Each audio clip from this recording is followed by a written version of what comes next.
오늘의 말씀은 여러분들이 잘 알고 있는 말씀입니다. 그리고 누가복음 본문은 여러분들이 정말 잘 아시는 대로 예수님께서 성경상으로 처음으로 설교하셨다라고 하는 본문이 있어요. 그게 누가복음 4장 18절, 19절 이 내용이 쭉 나오는 내용입니다. 그래서 학자들은 이 본문을 예수님의 취임 설교라고 합니다. 예수님께서 처음으로 메시아 사역을 할 때 취임하셔서 설교하셨다라고 해서 취임 설교라고 합니다. 근데 자세히 읽어보면 우리가 오늘 읽었지만 첫 번째 설교인지는 잘 알 수 없습니다. 왜냐하면 읽어보신 대로 16절에 보시면 예수께서 자기가 자라난 갈릴리 나사렛에 오셔서 설교하셨지만 그 전에 14, 15절에 보면 이미 갈릴리 지방 회당에서 이렇게 회당에서 말씀도 하시고 또 사역도 하시고 그래서 사람들이 영광을 돌려드렸다 이렇게 얘기하잖아요. 그러니까 아마도 첫 번째 설교는 아닐 수 있습니다. 그럼에도 불구하고 기록된 첫 번째 설교입니다. 중요하죠. 그리고 고향에서 정말 자신이 하고 싶은 얘기를 하시지 않았겠습니까? 그래서 고향에서 자신이 얘기하고 싶은 가장 중요한 이야기를 하셔서 이 본문은 대단히 의미가 있습니다. 근데 한번 여러분 생각해 보세요. 예수님이 세례를 받기 위해서 어디를 가셨냐면 아마도 예루살렘 밑에 있는 요단강 쪽으로 가셨을 겁니다. 예루살렘 밑에 있는 요단강에서 세례를 받으시고 예수님이 그냥 바로 갈릴리로 가신 게 아니라 예수님이 광야에 나가셨습니다. 유대 광야에 나가셨는데 학자들에 의하면 그리고 이렇게 성지순례를 가면 예수님이 세례를 받고 유대 광야에 가서 시험을 받으셨던 곳이 있어요. 금식을 하시면서 기도하셨던 곳이 시험산이라고 불리는 산인데 여리고 바로 앞에 있어요. 그러니까 여리고 근처에서 예수님께서는 금식하신 거죠. 그 광야에서. 거기 진짜 돌밖에 없거든요. 거기서 막 금식하며 기도하셨을 거예요. 그리고 예수님이 첫 번째 사역을 하기 위해서 예루살렘에 올라간 게 아니라 예수님이 갈릴리로 가셨어요. 되게 이상하지 않습니까? 저 같으면 메시아로서 첫 번째 사역을 예루살렘에서 했을 것 같아요. 예루살렘이 가깝거든요. 여리고에서 예루살렘까지 가는데 한 3, 40km밖에 안 돼요. 올라가면 돼. 직선으로만 올라가면 되거든요. 근데 예수님이 어디를 가시냐면 갈릴리로 가요. 갈릴리는 여리고에서부터 시작해서 한 120km 떨어져 있어요. 한 3배에서 4배 떨어진 곳까지 쭉 가신 거예요. 또 예수님이 첫 사역을 하시면 예루살렘이 적당하지 않겠습니까? 왜? 예루살렘은 종교의 중심지고 많은 사람들이 모여있고 하나님을 믿는 사람들이 예루살렘에 모여갖고 예배 드리고 있지 않을까요? 근데 그 사람들에게 말씀을 선포하면 더 잘 들을 거잖아요. 아마도 세례 요한도 이걸 알아서 예루살렘 밑에 있는 요단강에서 세례를 베풀었지 않겠어요? 그러니까 바리새인들, 율법학자들이 예루살렘에서 요단강 쪽으로 사람을 내려보내서 세례 요한이 어떤 사람인지 확인하려고 했겠죠. 그러니까 요한도 어쩌면 예루살렘 근처에서 복음을 전하고 있었을지 몰라요. 하나님 나라의 이야기를 하고 있었을지 몰라요. 예루살렘이 중요하니까. 근데 예수님은 예루살렘에서 복음을 전한 게 아니라 하나님 나라의 말씀을 전한 게 아니라 예수님은 갈릴리로 가십니다. 정말 이상하죠. 이거에 대해서는 정확한 성경의 설명이 없어요. 단지 마태복음에 의하면 예수님이 갈릴리 나사렛 출신이라는 것을 들을 것이라는 예언이 있다. 근데 그 예언이 어디 있는지 모릅니다. 이 예언을 어디서 가져왔는지 아직까지 학자들이 몰라요. 하여튼간 그런 예언이 있다는 거죠. 심지어 나사렛이 얼마나 무시를 당하는 곳이냐면 요한복음의 1장에 보면 빌립이 예수님을 만나고 너무 기분이 좋고 흥분되어 갖고 나다나엘을 찾아갑니다. 나다나엘을 찾아가서 자기가 메시아를 봤다고, 너도 같이 가자고 얘기하니까 나다나엘이 뭐라고 얘기하냐면 나사렛에서 무슨 선한 것이 나냐고 얘기합니다. 나사렛이 선한 것을 낼 수 있는 동네가 아닌 거예요. 진짜 별 볼 일 없는 동네고 거기선 선한 것이 나올 수 없다고 사람들이 이미 생각하는, 우리로 말하면 촌구석, 더 심하게 얘기하면 깡촌인 곳이죠. 거기는 아무것도 나올 수 없어 라고 하는 곳으로 예수님이 가십니다. 자기를 드러내려면 예루살렘에서 복음을 선포하는 게 합당하지만 예수님은 갈릴리로 가십니다. 제가 이 본문을 보면서 내내 생각해 보았습니다. 왜 갈릴리로 가셨을까? 그 당시 갈릴리는요, 가장 척박하고 가장 수탈이 많고 가장 살기 어려운 동네였습니다. 자연은 정말 좋아요. 이스라엘에서 그렇게 자연 환경이 좋은 곳이 없어요. 그런데 그곳은 가장 많은 사람들이 힘들어하는 곳이죠. 심지어 갈릴리는 어떤 곳이냐면 유대인들이 로마에 저항했다가 만약에 막 잡힐 것 같고 반역했다가 도망가야 되면 갈릴리로 도망갔어요. 그러니까 갈릴리는 역적들의 고향 뭐 이런 식으로 대단히 안 좋은 고향이었던 거죠. 근데 예수님이 그곳에 가셔서 복음을 전합니다. 제가 왜 이랬을까 생각해 보면 가장 힘들고 가장 어렵고 가장 마음에 상처가 많은 사람들이 있는 곳, 그곳을 예수님이 찾아가신 거죠. 그리고 그들을 위해서 하나님의 위로를 전해주셨다고 생각합니다. 그래서 예수님은 예루살렘이 아니라 갈릴리에서 사역을 먼저 시작하지 않았을까? 제 나름대로 생각해 보았습니다. 이렇게 생각해 보니까 예수님이 우리에게 다가오심이 너무나도 은혜인 거죠. 우리의 어떠한 처지일지라도 예수님은 마다하지 않을 것을 갈릴리로 찾아가신 예수님이 증거해 주기 때문입니다. 또한 예수님이 복음을 전한 시점도 되게 특이합니다. 사역을 시작하신 시점도. 예수님이 자신의 때가 아니라 혹은 요한에게서 세례를 받은 후에 성령의 인재가 있은 다음에 광야에서 시험을 받으신 것이 너무나도 중요한 때이기 때문에 자기 마음대로 그 때를 막 왔다 갔다 하지 않아요. 이 말이 무슨 말이냐면 예수님께서는 자기 스스로 그 때를 마음대로 조절하지 않는다는 겁니다. 성령님과 만나서 대화하고 하나님과 만나서 40일 동안 대화하고 그 다음에 사역을 시작해요. 자기의 때는 삼위일체 하나님의 대화로부터 시작합니다. 우리가 잘 알잖아요. 교리로 중요한 교리가 뭐냐면 삼위일체라는 교리예요. 한 분이신 하나님이 세 분이라는 거예요. 무슨 말인지 알 수 없지만 예수님도 삼위일체의 한 분이십니다. 근데 이 삼위일체의 한 분이신 예수님께서 하나님이신데 자기 마음대로 사역의 때를 정하지 않으세요. 성령님이 내리고 성령님과 대화하고 40일 동안 금식하며 대화하며 하나님과 그리고 그 다음에 사역을 시작합니다. 때의 시작은 삼위일체의 대화 안에 있습니다. 즉 예수님 혼자 움직이지 않으신다는 거죠. 여기서 우리가 바라봐야 될 것은 가끔 우리가 교만할 때가 있다는 거죠.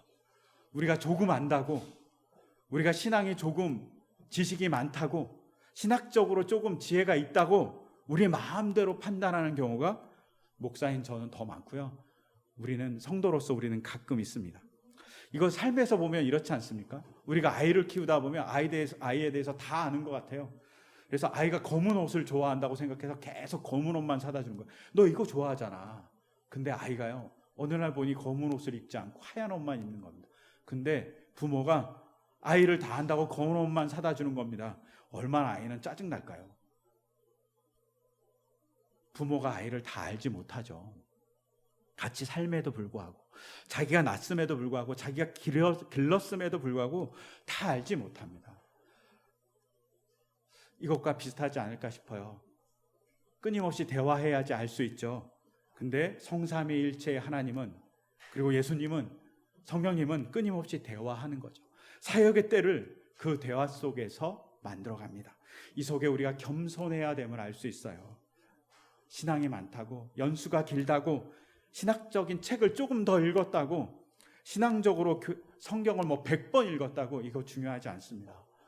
더 중요한 건 뭐냐면 하나님과의 대화에 우리가 있느냐는 겁니다. 끊임없이 대화하려고 노력하고 끊임없이 하나님의 뜻이 무엇인지 알려고 노력하고 그 과정을 겪어야죠. 그 과정을 예수님도 하고 있음을 보여줍니다. 그러니 우리가 겸손해야죠. 그 겸손함으로 예수님이 하신 일이 뭐냐면, 그리고 첫 번째 하신 말씀이 뭐냐면, 자기가 오늘 본문에 의하면 주의 영이 내게 임하셨다고 얘기합니다. 그리고 내가 기름을 부음 받아서 뭘 하냐면 가난한 사람에게 기쁜 소식을, 포로된 자에게는 해방을, 눈먼 자에게는 눈뜸을, 억눌린 자에게는 풀어남을 선포하기 위해서 왔다고 얘기합니다. 예수님이 성삼위일체에 대하여서 뭐라고 얘기하냐면 예수님이 이 땅에 오신 목적을 얘기하는 거죠. 가난한 자에게 기쁜 소식을, 포로된 자에게는 해방을, 눈먼 자에게는 눈뜸을, 억눌린 자에게는 풀어줌을 선포하는, 그것이 예수님이 오신 목적이라고 얘기합니다. 이것이 얼마나 놀라운 장면인지 한번 생각해 보세요. 예수님이 회당에 가셨어요. 갈릴리 나사렛에 가셔서 회당에 가셔서 습관대로 예배를 드리신 거죠. 습관대로 어떻게 예배를 드리면 가서 먼저 기도를 하고, 그 다음에 사람들이 쉐마를 막 서로 외워요. 신명기 6장에 있는 쉐마를 서로 외우고, 그리고 같이 나누고, 그 다음에 기도하고, 그 다음에 토라를 읽어요. 아마도 토라는 3년에 한 번 읽을 수 있도록 짜여져 있어요. 근데 예언서는 3년에 한 번 읽도록 짜여있는지 안 짜여있는지 정확히 아직까지 모릅니다. 예언서는 어떻게 했는지 알 수 없어요. 그렇다면 만약에 우리가 가정하면 예언서는 어떻게 있는지 모른다면 예수님이 직접 찾으신 거라고 생각할 수 있어요. 그러면 오늘같이 성경책이 있으면 쫙 펴갖고 쉽게 찾는 것이 아닙니다. 오늘 읽었던 본문대로 17절에 보면 예언자 이사야의 두루마리를 건네받았어요. 두루마리 화장지 같이 돌돌돌 말려져 있는 성경책을 받으신 거예요. 아마도 이사야 전부가 들어있을 것입니다. 이 길이가 얼마나 될 것 같으세요? 사해에서 이사야 사본이 발견됐습니다. 전질이 발견됐어요. 근데 둘둘둘둘 말려있는 양피지로 만든 사본이에요. 이것의 길이가 7.34m였어요. 7m가 넘는 거예요. 그걸 돌돌돌 말려있는 걸 막 푸는 거죠. 생각해 보세요. 예수님이 두루마리를 건네받았어요. 아마 처음부터 1절부터 있겠죠? 그것을 58절까지 똘똘똘 계속 찾아가면서 돌리신 거예요. 58장까지. 그리고 그걸 핀 거죠. 58장을 읽고 또 똘똘똘 말려있는 걸 막 돌려갖고 61장을 피신 거죠. 정말 예수님이 의도에 의해서 찾으신 거죠. 두루마리를 돌려가면서. 그리고 그것을 읽으신 거죠. 그리고 내가 이 땅에 온 목적이 가난한 자에게 기쁜 소식, 포로된 자에게 해방, 눈먼 자에게 눈뜸, 억눌린 자의 풀어줌을 주기 위해서 왔다고 얘기하는 거죠. 우리가 예수님의 제자라고 얘기하잖아요. 그럼 우리 또한 가난한 자에게 기쁜 소식을, 포로된 자에게 해방을, 눈먼 자에게 눈뜸을, 억눌린 자에게 풀어줌을 선포하는 것이 우리가 해야 될 일이라고 생각할 수 있어요. 그런데 그러면 우리 질문해야 되잖아요. 가난한 자에게 복음을 전함이 무엇인가? 가난한 자의 의미가 무엇인가? 한번 생각해 볼 필요가 있어요. 가난한 자라는 말은 크게 두 가지로 나눌 수 있어요. 정말 가난한 사람일 수 있어요. 히브리 사람이 가난하다는 사람을 정의할 때 뭐라고 얘기하냐면 타인의 것을 얻어먹고 사는 사람이라고 얘기해요. 자기가 살 수 없어서 타인에게서 모은 것을 얻어먹는 사람을 가난한 사람이라고 얘기하는 거죠. 또 하나는 이 가난한 사람은 히브리어로 아나빔이라고 그래요. 이 아나빔이라는 이 단어는 경건하다는 의미도 있어요. 즉 하나님의 명령대로 살기 위해서 최선의 노력을 하는 사람, 그 사람을 아나빔이라고 얘기해요. 그러면 첫 번째 우리가 볼 필요가 있어요. 가난한 사람, 정말 가난한 사람. 이 사람은 정말 게을러서 능력이 없어서 가난한 사람을 의미하진 않아요. 이 사람들은 사회 시스템에 의해서 여건이 안 돼서 가난할 수밖에 없는 사람이에요. 성경에 이 대표적인 사람이 있습니다. 누구냐면 요한복음 9장에 나오는 시각장애인입니다. 성전 미문에서 시각장애인이기 때문에 그는 구걸할 수밖에 없었죠. 남의 돈을 받고 살 수밖에 없는 사람인 거죠. 이런 사람이 정말 시스템 안에서 정말 가난한 사람이죠. 이 사람은 무엇을 할 수 없어요. 그러니까 구걸하는 거예요.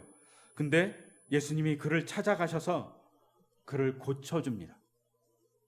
그런데 여기서 중요한 건 시스템이라는 겁니다. 사람들이 그에 대해서 정의합니다. 뭐라고 정의하냐면 제자들도 예수님에게 이렇게 물어보잖아요. 예수님, 저 시각장애인이 부모의 죄 때문에 시각장애인입니까? 아니면 자기의 죄 때문에 시각장애인으로 태어날 때부터 태어난 겁니까? 이렇게 물어봐요. 아니, 태어날 때부터 무슨 죄를 졌다고, 뱃속에서 무슨 죄를 졌다고 이 사람이 시각장애인이겠습니까? 그때 예수님이 뭐라고 얘기하냐면 이 사람이 하나님의 영광을 드러낼 사람이라고 얘기해 줍니다. 이것이 단순히 관점을 바꾸는 것이 아니라 이스라엘 사람들의 시스템에 대한 얘기를 하고 있습니다. 어떤 시스템을 갖고 있냐면 이스라엘 사람들은 잘못되거나 병들거나 아니면 장애가 있으면 죄 때문에 그렇다는 시스템을 갖고 있죠. 그래서 막 다 공동체에서 밀어내는 겁니다. 공동체에서 버려버리는 겁니다. 근데 예수님이 뭐라고 얘기하냐면 그런 사람을 버리는 게 아니라고, 그런 사람은 오히려 하나님의 영광을 나타내는 도구가 될 거라고 시스템적으로 바꿔버리는 겁니다. 이것이 예수님이 얘기해주고 싶어한 가난한 사람들의 해방입니다. 기쁜 소식, 그가 가난한 것은 너희의 죄인이라고 정죄하는 시스템 때문이다 라고 얘기해 주는 거죠. 제가 전에 있었던 교회 부목사로 있을 때 갑자기 한 장로님이 저에게 찾아왔습니다. 그래놓고 불평을 하는 거예요. 저를 위로한다고 불평하는 거예요. 왜냐하면 뭐라고 얘기했냐면, 목사님, 아니 목사님 월급이 사찰지사님 월급보다 적어요. 이게 맞아요? 이렇게 얘기하는 거예요. 장로님이 된 지 얼마 안 돼갖고 화가 나셔갖고 목사에게 너무 잘해주고 싶은 거죠. 그래갖고 목사한테 부목사는 더 월급을 많이 받아야 된다 이렇게 얘기하면서 막 편들어요. 그때 제가 그분한테 이런 말씀을 드렸어요. 우리 교회가 정말 훌륭한 교회라고, 부목사보다 사찰지사님이 월급을 더 많이 받는 게 합당한 것 같다고. 왜냐하면 그분은 새벽에 일어나서 교회를 다 청소하고 교회를 열어주고 또 새벽 기도가 끝나면 다 정리하고 또 밤에 집회가 있으면 그거 혼자 다 정리하고 또 혼자 다 청소하고 사람들이 찾아올 때마다 문을 열어주고 사람들이 찾아올 때마다 교회를 지켜주는 사람이라고. 부목사들보다 훨씬 더 교회에 오래 있고 합당하다고. 그 사찰시사님이 저하고 동년배였거든요. 그분이 더 많이 받는 게 합당하다고. 이렇게 정의한 교회가 훌륭한 거라고. 학벌에 의해서 혹은 지고하에 의해서 살해하는 것이 아니라 그분에게 정당한 대우를 해주는 시스템, 그것이 정말 좋은 거라고. 즉 우리는 조금 지적이지 않은 일을 하면 그 사람을 천시합니다. 지적인 일을 하면 그 사람을 높여주려고 합니다. 그게 아닌 거죠. 사람은 사람답게 그 일에 정성답게 대우받아야만 합니다. 제가 외국을 여행하다가 우연찮게 가정집에 머물게 됐어요. 근데 그날 저희가 갔을 때 문제가 발생했어요. 전기가 고장나고 또 죄송하게 변기가 고장난 거예요. 그래서 사람을 불렀어요. 근데 전기는 정말 간단한 게 고장났어요. 그 수리공이 와서 10분도 안 돼서 고치신 것 같아요. 그래서 저희가 뭐라고 얘기했냐면, 저 옆에 변기 하나 고장났는데 저거 저희가 쓰는 변기인데 고쳐주면 안 되냐고 이렇게 집주인에게 물어봤더니 집주인이 또 그분한테 물어보니까 그분이 흔쾌하게 고쳐줬어요. 그러면서 그분이 집주인이 뭐라고 얘기했냐면, 이분 한 번 부르는데 6만 원이라고 그랬어요. 우리나라 돈으로 한 사람은 6만 원, 한 20분 일했나? 6만 원 받아가는 거예요. 지난주에도 불렀다고, 지난주에도 6만 원 줬다고. 근데 이분이 불평하는 것이 아니라 이런 시스템 참 좋은 것 같다고. 저 청년인데 저 청년이 마을에서 이런 일을 하면서 돌아다니면서 먹고 산다고. 우리가 그의 작은 노동에 대가를 지불해 주니까 그가 먹고 산다고. 그가 배운 게 좀 없고 그가 할 수 있는 일은 집에 있는 것을 좀 고쳐줄 수 있는 손재주가 있는데 그 작은 손재주에 대해서 우리가 대우를 해주니까 그가 먹고 살 수 있다고.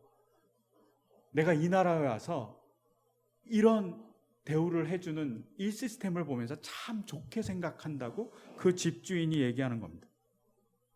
저는 그 집주인의 얘기에 합당하다고 생각했습니다. 청년이요, 그 마을에 굳은 일을 합니다. 그랬더니 먹고 살 수 있었습니다. 가난한 자라는 말은 사회 시스템이 가난하게 만들었다는 거죠. 그 가난함을 만들지 않는 시스템을 만들어주는 것, 그것이 필요하다고 얘기하는 거죠.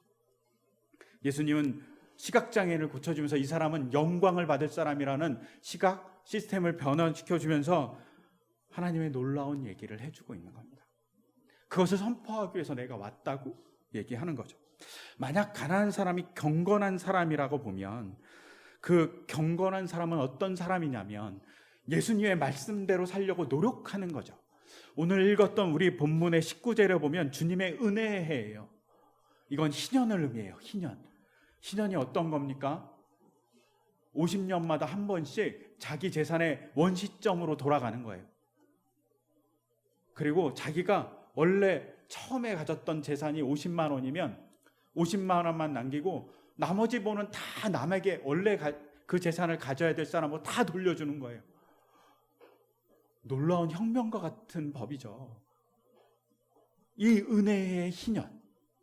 또 빚이 있으면 빚을 타인이 나에게 빚을 줬으면 그 빚을 면제해 주는 거예요. 놀라운 법이죠. 아니 빚을 졌는데 갚아라고 막 졸라야 되는데 그거 하지 않는 거예요. 또 자기가 노예를 부리고 있어요. 그러면 노예에게 해방시켜 주는 거예요. 그리고 노예가 원래 가졌던 재산을 자기가 복구시켜 주는 거예요. 노예가 되기 전에 땅을 가졌으면 땅을 복구시켜 주는 거예요. 이런 희년의 해를 선포하기 위해서 자신이 왔다고 하는 거죠. 이걸 지키려고 노력하는 것이 기독교인의 일이라고 얘기하는 거죠. 저보러 이거 하라 그러면 전 절대 못할 것 같아요.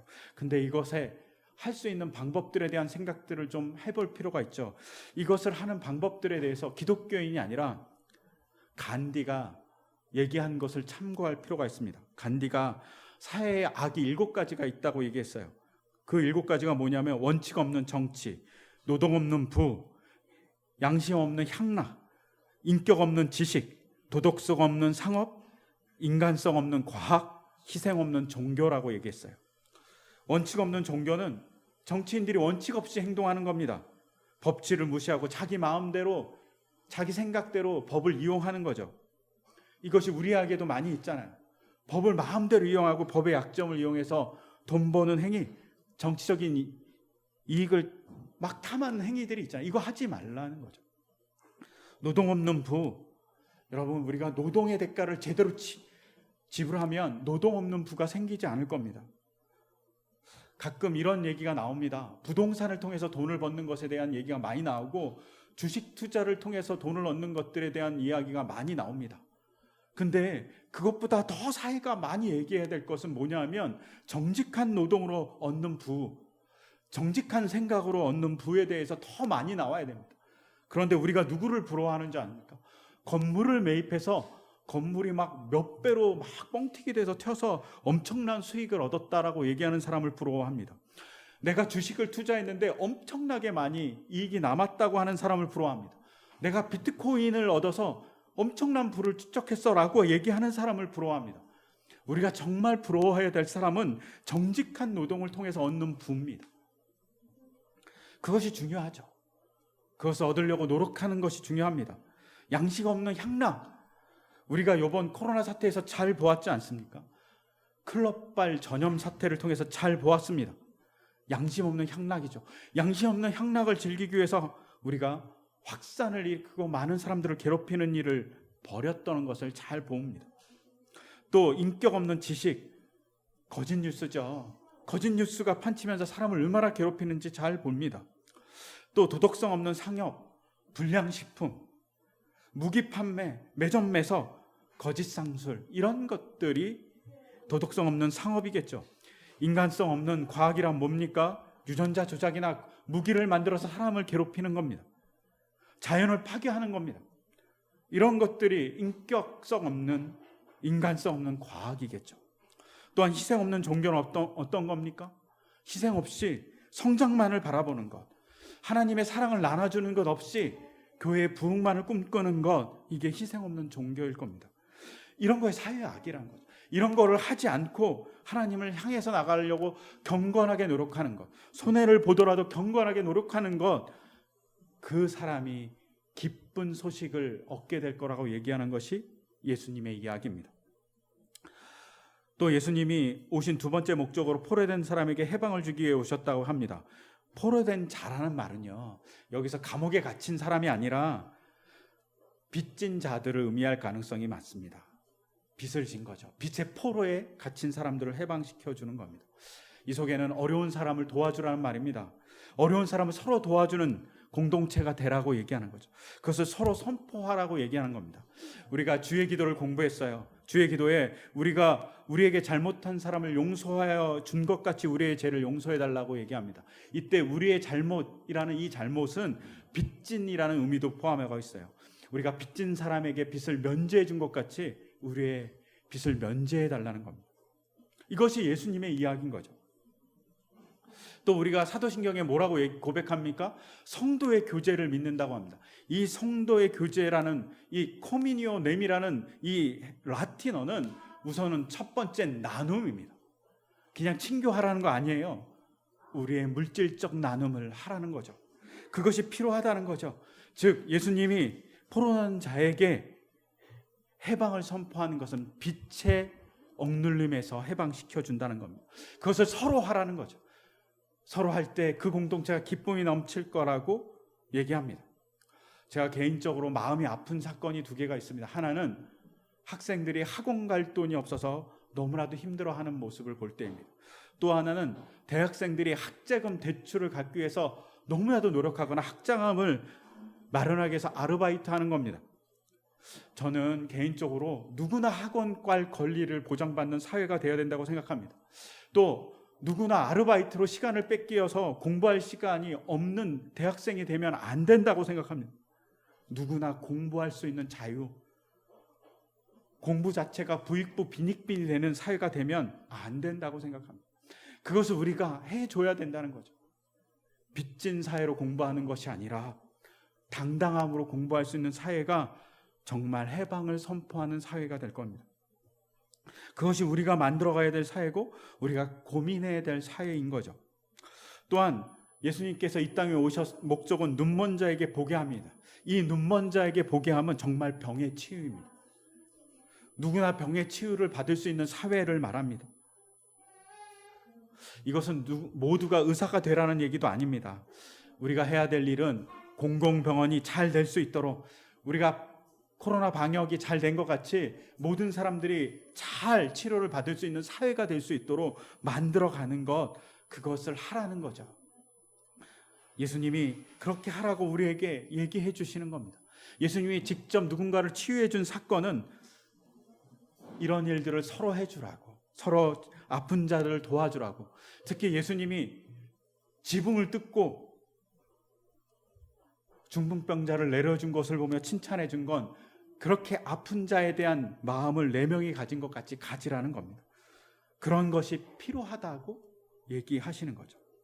우리가 오늘 성경 공부 시간에도 잠깐 얘기할 거지만 예수님께서 문둥병자에게 치유하실 때 어떻게 합니까? 손을 내밀었다고 얘기되어 있습니다. 근데 이 손을 내밀었다는 말은 사실은요, 다른 의미 하나를 포함합니다. 어떤 의미를 포함하면 안아준 겁니다. 예수님이 문둥병자를 안아주었다니까요. 모든 사람이 더럽다라고 거부하고 자기가 더럽다라고 자기 스스로 부정하다고 얘기하는 그 사람을 예수님이 안아주십니다. 우리가 할 일은 그거라는 거죠. 눈먼 자, 즉 병든 자들을 안아줄 수 있는 마음이 우리에게 필요하다고 얘기합니다. 그 병든 자는 육신도 혹은 마음도 병든 자들입니다. 우리가 그들을 안아줄 때 예수님이 오신 목적과 동일한 일을 하는 것이죠. 또 예수님이 4번째 목적으로 얘기한 건 억눌린 자에게 자유를 선포하는 겁니다. 이 억눌린 자라는 헬라어를 보면 테라우스메누스라고 얘기합니다. 테트라우스메누스라는 이 헬라어는 마음이 조각난 거랍니다. 마음이 깨져버린 상태를 얘기합니다. 혹은 사회적 관계가 깨져버린 상태를 의미합니다. 테트라우스메누스, 즉 자기의 모든 삶이 깨져버린 상태, 그 상태를 고쳐주는 거죠. 마음이 깨지는 데가 어디 있습니까? 저는 차별의 자리에 있다고 생각합니다. 마음이 깨진 상태가 어디 있습니까? 아이들의 말로 왕따의 상태에 있습니다. 마음에 깨진, 관계의 깨짐 상태가 어디 있습니까? 우리가 정죄하는 곳에 있습니다. 그것을 하지 말라고 얘기하는 겁니다. 예수님이 사마리아 성에 갔을 때 우물가에서 한 여인을 만납니다. 그 여인이 예수님과 대화하다가 영원히 목마르지 않은 물을 주겠다고 그러니까 달라고 얘기합니다. 그러면서 예수님이 뭐라고 그 여인에게 얘기하면 네 남편을 데려와라. 그러니까 이 여자가 침묵합니다. 그러자 남편이 없다고 하니까 그렇지, 너한테 남편이 5이 있지만 지금 있는 남편도 너의 남편이 아니라고 얘기합니다. 이 말 속에는 어떤 의미가 있냐면 이 여자가 끊임없이 남자에게 버림받은 여자라는 거죠. 방탕한 여자람보단 버림받은 여자라는, 끊임없이 버림받아서 마음이 깨져버린 여자인 거죠. 그런데 그 여자에게 예수님이 찾아가서 안아주십니다. 이것이 억눌린 자를 해방시켜 주시는 예수님의 모습입니다. 우리에게도 그것을 요구하죠. 그것을 요구하면서 우리가 예수님을 따라가는 것이 우리의 삶이라고 얘기합니다. 여러분, 그런 예수님을 받아들이는 게 우리의 삶입니다. 그래서 골로새서 2장 6절에 뭐라고 그러냐면 여러분이 그리스도 예수를 주님으로 받아들였으니 그분 안에서 살아가십시오라고 되어 있습니다.